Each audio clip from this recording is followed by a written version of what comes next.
Слово для выступления предоставляется обращающей стороне. Вы в какой последовательности будете выступать? Кто из вас первый? Сначала я, Мацак. Хорошо, проходите. Слово предоставляется Мацаку Самату Аскаровичу. Прошу пройти к трибуне. Уважаемый суд, участники процесса, своим ходатайством я хочу прежде всего обратить на статью 432 Уголовно-процессуального кодекса Кыргызской Республики, которая именно регламентирует вопросы по разрешению вопросов, именно связанных с исполнением приговоров суда. А также на следующие аспекты, это первая часть, это статья 432 УПК Кыргызской Республики. Второй, получается, аспект, это пункт 14 статьи 431 Уголовно-процессуального кодекса Кыргызской Республики. И третий, это уже возникшая юридическая неопределенность в данной статье, где говорится именно противоречивость, и именно она выражена в явном отсутствии права осужденного обращаться в суд по вопросам зачета времени под стражей, как указано в пункте 14 статьи 431 УПК Кыргызской Республики. В связи с чем именно появилась такая необходимость для обращения в Конституционный суд, это, получается, послужил факт, то, что на основании решения Конституционного суда от 29 марта 2023 года, где была признана неконституционная часть 5 статьи 80, мною в интересах осужденного было подано заявление в Аламудунский районный суд о зачете времени. Да? Теперь здесь хотелось бы отметить, почему я обратился именно в Аламудунский районный суд, а не как пошла практика именно по пересмотру по новым обстоятельствам. Так как именно хочу отметить, именно процессуально здесь в статье именно 431, 14 пункт говорит именно о зачете времени содержания под стражей в соответствии со статьей 80 и 118 Уголовного кодекса Кыргызской Республики. То есть именно и вопрос состоял в том, что именно мой подзащитный уже отбывал срок наказания. В данном случае отбывал, есть специальная норма в Уголовно-процессуальном кодексе и есть как бы право обратиться.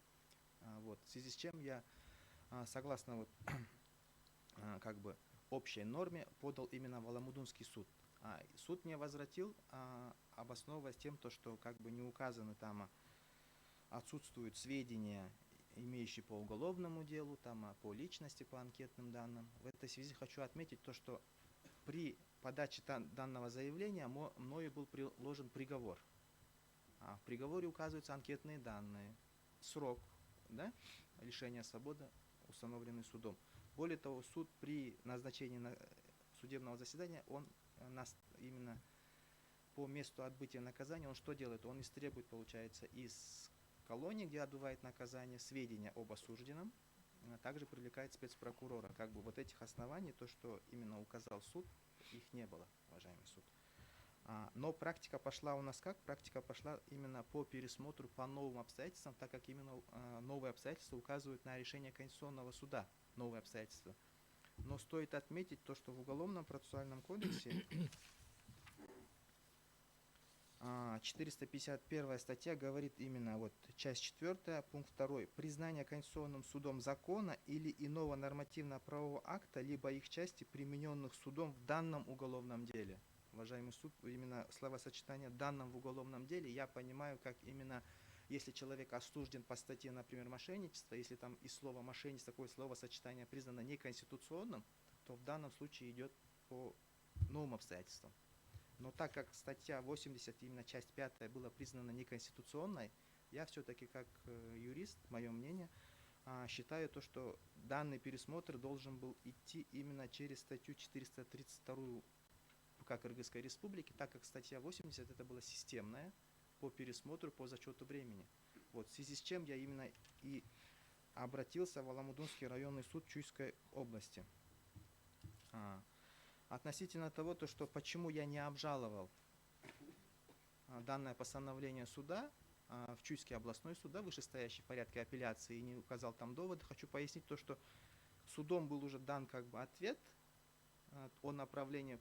Получается то, что с данным заявлением необходимо обратиться в суд, постановивший приговор. Но суд, постановивший приговор, это получается опять-таки не указано в 432 статье именно то, что он рассматривает. Опять-таки неопределенность получается от одной неопределенности. Суд направляет меня в другой суд, где он также не указан, уважаемый суд. В связи с чем как бы Я посчитал то, что нет необходимости обжаловать, доказывать, так как эта неопределенность нарушает право осужденного на обращение в суд. В этой связи мною было подано ходатайство. В связи с чем я считаю то, что именно данная статья, так как отсутствует именно процессуальная часть, именно какой суд рассматривает, это нарушает право осужденного на обращение в суд именно по вопросам зачета времени, а также срока содержания в лечебном учреждении.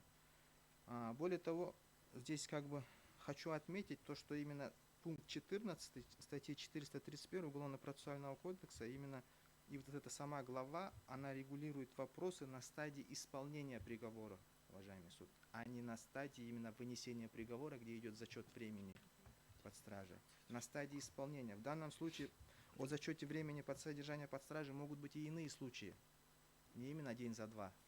Могут быть такие случаи, например, когда вот в колонии, например, идет, в качестве примера приведу, чтобы было более так свои мысли.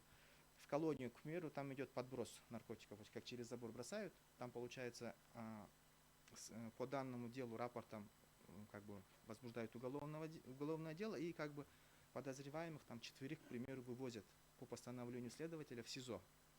В ходе следствия, получается, 2 месяца он определяет своим постановлением, 2 месяца они содержатся в СИЗО. После чего там в ходе следствия установлено то, что только один из них, получается, виновен, ему предъявляют обвинение, а остальных 3, к примеру, отвозят обратно в колонию. Соответственно, вот эти 2 месяца, которые лица содержались в СИЗО, вот я думаю, то, что именно о зачете времени, вот этот вот пункт, он именно для тех случаев предусмотрен. Почему? Потому что они-то содержались, в этой случае идет перезачет, и согласно решению Конституционного суда, вот 29 марта говорится то, что именно условия-то содержания разные. В колонии там есть режимы, а здесь в СИЗО, получается, ограниченные. В этой связи и был признан вот этот пересчет как день за два. Соответственно, то, что они содержались в СИЗО, они признаны как бы уже постановлением следователя по отсутствием состава, соответственно, и им необходимо вот это 2 месяца пересчитать как 4 месяца.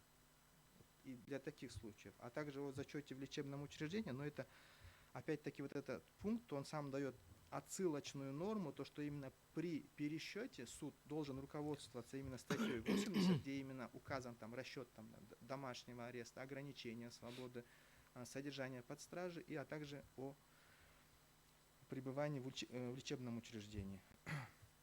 В этой связи, уважаемый суд, я считаю то, что нарушена, получается, противоречивость именно статьи части 1, статьи 61 Конституции Кыргызской Республики, где говорится то, что каждому гарантируется судебная защита его права и свобод, предусмотренных Конституцией, законами, международными договорами, участницей которых является Кыргызской Республики. И на основании изложенного прошу признать статью 432 Уголовно-процессуального кодекса Кыргызской Республики противоречие части 4 статьи 58, части 1 статьи 61 Конституции Кыргызской Республики.